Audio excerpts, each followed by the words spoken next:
سانحہ گول پلازا پر کراچی کی فضا سوگوار، خوفناک آتش سفی سے مرنے والوں کی تعداد 26 ہو گئی۔ ریسکیو آپریشن کے دوران عمارت سے مزید 7 لاشیں نکالی گئیں۔ ریسکیو ٹیمیں سیڑھی لگا کر عمارت میں داخل ہوئیں۔ ریسکیو حکام کا کہنا ہے ملبے سے کچھ انسانی اعضاء بھی ملے۔ ناقابل شناخت لاشیں ایڈی سید خانے منتقل۔ چیف آپریٹنگ آفیسر ریسکیو کا کہنا ہے کولنگ کا عمل 24 سے 36 گھنٹے تک جاری رہے گا۔ کولنگ کے ساتھ ریسکیو ٹیمیں مسلسل اندر جانے کی کوشش کر رہی ہیں۔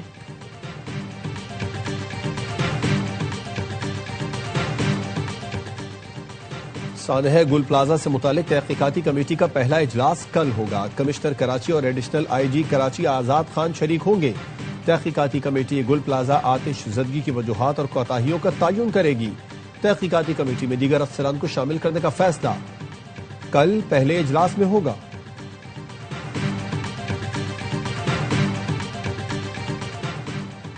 میئر کراچی کی گل پلازا آمد، مشتعل ہجوم نے مرتضی وہاب کو گھیر لیا۔ پولیس اہلکار میئر کراچی کو ڈی سی آفس لے گئے۔ لوگوں کی ڈی سی آفس میں زبردستی داخل ہونے کی کوشش، دروازے پر لاتیں بھی ماری، مشتعل افراد اور سیکیورٹی اہلکاروں میں دھکم پیل۔ اور شعبان کا چاند نظر نہیں آیا۔ یکم شعبان 21 جنوری بروز بدھ کو ہوگی۔ شب برات 3 فروری بروز منگل منائی جائے گی۔ اعلان رویت ہلال کمیٹی کے اجلاس میں کیا گیا۔ سانحوں کے شہر کراچی میں پھر صف ماتم۔ شادی کی شاپنگ کرنے آئی دلہن بھی آگ کی نظر ہو گئی۔ کرن اپنے گھر والوں کے ساتھ ڈنر سیٹ خریدنے آئی تھی۔ گھر فون کر کے بتایا خریداری ہو گئی، بس نکل رہے ہیں، اور پھر کوئی رابطہ نہ ہوا۔ سانحہ گل پلازا میں لاپتہ افراد کے اہل خانہ شدت غم سے نڈھال۔ 60 برس کے رمضان اور 27 سال کا شراز بھی لاپتہ۔ کوئی باپ تو کوئی بیٹے کا منتظر۔ کئی لوگ بھائیوں کے لیے تڑپ رہے ہیں۔ لواحقین اپنے پیاروں کی زندگی کی آس لیے صرف رو رہے ہیں۔ ہر طرف بھیگی آنکھیں اور پریشان چہرے ہیں۔ پولیس سرجن ڈاکٹر سمیہ کہتی ہیں ناقابل شناخت لاشوں کی شناخت ڈی این اے کے ذریعے ہوگی۔ لاپتہ افراد کے اہل خانہ سول اسپتال میں خون کے نمونے دیں اور تفصیل جمع کرائیں۔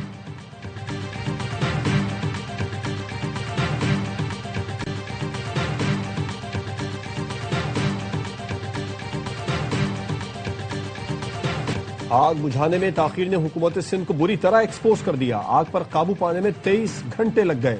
یہ ہے ونڈر بوائے بننے کی خواہش مند بلاول کی حکومت یا اصل کارکردگی۔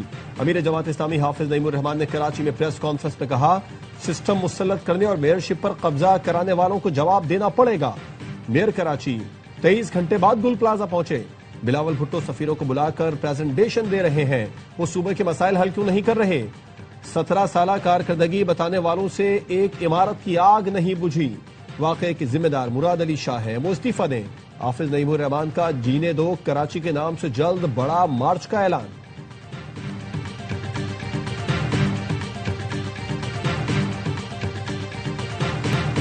پاکستان مظاہروں اور تحریکوں کا متحمل نہیں ہو سکتا۔ اس وقت ملک بحرانوں میں ہے۔ سیاسی درجہ حرارت کم کریں گے تو مذاکرات کے راستے کھلیں گے۔ جو ہوا وہ ہوا، برا بھلا کہنے سے کام نہیں بنے گا۔ پی پی اور نون لیگ کے سخت دور کا ساتھی رہا ہوں، بکنے والے نہیں۔ قومی اسمبلی میں اپوزیشن لیڈر محمود خان اچکزئی کا ایوان میں پہلا خطاب، کہا ابھی دیر نہیں ہوئی، آئیں ایوان کو طاقت کا سرچشمہ بنائیں۔ ایوان کے تقدس کے لیے ہر قدم اٹھانے کو تیار ہیں۔ ایوان پاکستان کا وقار ہے، ہاؤس کو مضبوط کریں، غیر مشروط حمایت کرتے ہیں۔ نواز شریف سے عہدے کے لیے کوئی رابطہ نہیں کیا، عہدوں کے لیے کسی سے بھیک نہیں مانگوں گا۔ اپوزیشن لیڈر کا بانی پی ٹی آئی سے ملاقاتوں پر پابندی ختم کرنے کا مطالبہ۔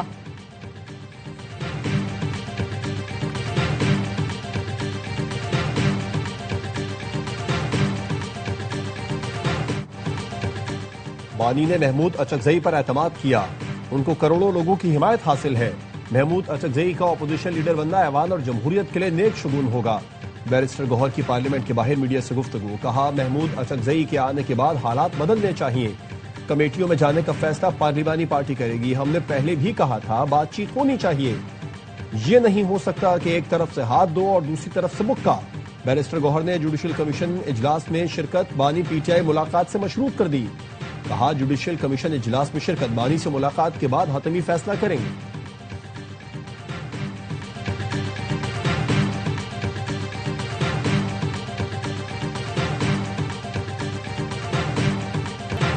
علامہ راجہ ناصر عباس کو سینٹ میں اپوزیشن لیڈر بنانے پر اتفاق۔ چیئرمین سینٹ حکومتی اور اپوزیشن ارکان کے درمیان مشاورت ہوئی۔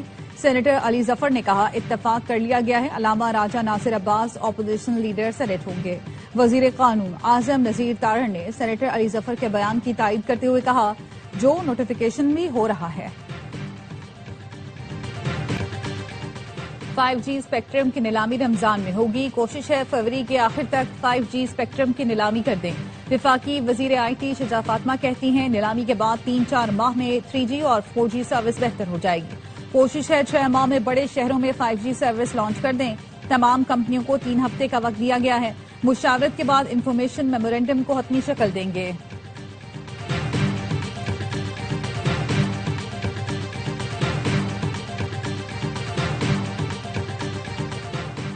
نائب وزیر اعظم اسحاق ڈار کا سعودی وزیر خارجہ شہزادہ فیصل بن فرحان سے رابطہ، علاقائی صورتحال اور دو طرفہ تعاون کے فروغ پر تبادلہ خیال۔ ترجمان دفتر خارجہ کا کہنا ہے دونوں رہنماؤں میں ڈاووس میں ورلڈ اکنامک فورم پر ملاقات اور مشاورت جاری رکھنے پر اتفاق کیا گیا۔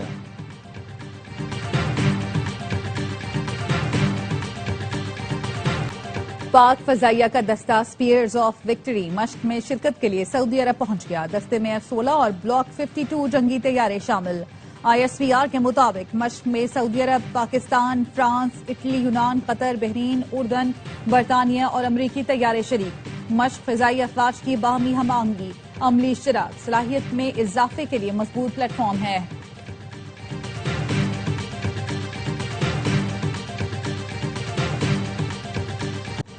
برطانیہ، روس، ترکیے اور فرانس کا سانحہ گل پلازہ پر اظہار افسوس۔ جین میرٹ نے کہا سانحہ میں اپنے پیاروں کو کھو دینے والوں سے ہمدردی ہے، ان لوگوں سے بھی ہمدردیاں ہیں جو اپنے عزیزوں کی خبر کے منتظر ہیں۔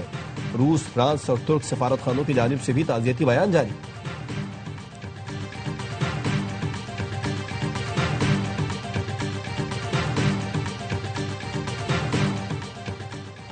افغان دارالحکومت کابل دھماکے سے گونج اٹھا، 7 افراد ہلاک، 2 چینی شہریوں سمیت متعدد زخمی ہو گئے۔ وزارت داخلہ کے حکام نے بتایا کابل کے علاقے شہرنو میں ریسٹورنٹ کے قریب دھماکہ ہوا، اس علاقے کو غیر ملکیوں کا گڑھ سمجھا جاتا ہے۔ افغان میڈیا نے بتایا دھماکے کا ہدف چینی شہری تھے۔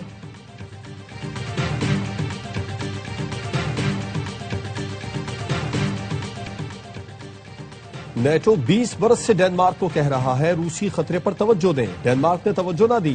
ٹروتھ سوشل پر امریکی صدر ڈونلڈ ٹرمپ نے لکھا کہ اب امریکہ روسی خطرہ ختم کر دے گا۔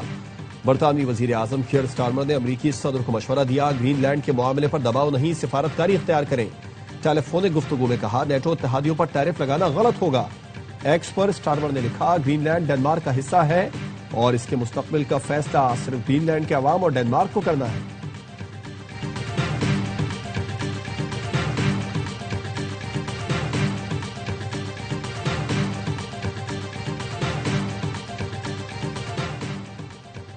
اب میں صرف امن کی بات نہیں کروں گا، امریکی صدر ٹرمپ نوبل انعام نہ ملنے پر ناراض۔ ناروے کے وزیر اعظم کے نام پیغام نے کہا آپ کے ملک نے 8 سے زائد جنگیں رکوانے کے باوجود مجھے نوبل امن انعام نہیں دیا۔ ناروے کے وزیر اعظم نے امریکی صدر کو جواب میں کہا نوبل انعام حکومت نہیں بلکہ آزاد کمیٹی دیتی ہے۔ صدر ٹرمپ سمیت سب کو یہ واضح کیا جا چکا۔ نوبل انعام دینے والی تنظیم نوبل فاؤنڈیشن نے بیان میں کہا بنیادی مشن میں سے ایک نوبل انعام کے وقار کی حفاظت کرنا ہے۔ فاؤنڈیشن الفریڈ نوبل کی وصیت اور ان کی شرائط کو برقرار رکھنے کی پابند ہے۔ ماریا کورینا نے گزشتہ دنوں اپنا انعام امریکی صدر کو دے دیا تھا۔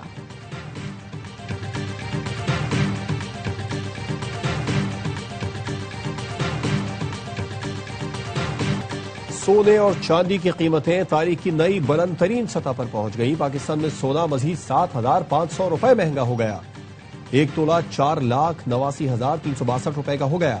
چاندی کی قیمت 300 روپے بڑھ گئی، فی تولہ بلند ترین سطح 9,782 روپے کی ہو گئی۔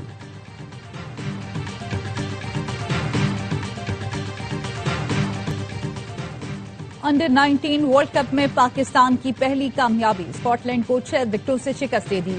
ہرارے میں 188 رنز کا ہدف 41 گیند پہلے حاصل کیا۔ عثمان خان نے 75 رنز کی اننگز کھیلی، احمد حسین نے 47 رنز بنائے۔ اسکاٹ لینڈ کی ٹیم پہلے کھیل کر 187 رنز پر ڈھیر ہوئی تھی۔ علی رضا نے 4 کھلاڑیوں کو آؤٹ کیا۔ پاکستان کا اگلا میچ جمعرات کو میزبان زمبابوے سے ہوگا۔ آسٹریلیا نے دورہ پاکستان کے لیے 17 رکنی اسکواڈ کا اعلان کر دیا. ٹیم کی قیادت مچل مارش کریں گے. پیٹ کمنس، جوش ہیزلوڈ اور ٹم ڈیوڈ انجری کے باعث دورے کا حصہ نہیں ہوں گے. ورلڈ کپ اسکواڈ میں شامل 10 کھلاڑی پاکستان کے خلاف سیریز میں شامل. آسٹریلیا میں بگ بیش لیگ مکمل ہونے کے بعد بقیہ کھلاڑی پاکستان میں اسکواڈ میں شامل ہو جائیں گے. پاکستان اور آسٹریلیا کے درمیان 3 T20 میچوں کی سیریز کا آغاز 29 جنوری سے لاہور میں ہوگا. اور پی ایس ایل کے 11ویں ایڈیشن کے لیے سلیکشن کے بجائے آکشن ہوگی. پی سی بی نے پی ایس ایل کے انتظامی ڈھانچے میں تبدیلی کا اعلان کر دیا. پرانی ٹیموں کو 4 کھلاڑی ریٹین کرنے کی اجازت ہوگی. مینٹور، برانڈ ایمبیسڈر اور رائٹ ٹو میچ قوانین ختم کر دیے گئے. نئے شامل ہونے والی ٹیموں کو آکشن سے پہلے 4 کھلاڑی منتخب کرنے کی اجازت ہوگی. ہر فرنچائز ایک انٹرنیشنل کھلاڑی کو ڈائریکٹ بھی سائن کر سکتی ہے. پی ایس ایل کا آغاز 26 مارچ سے ہوگا.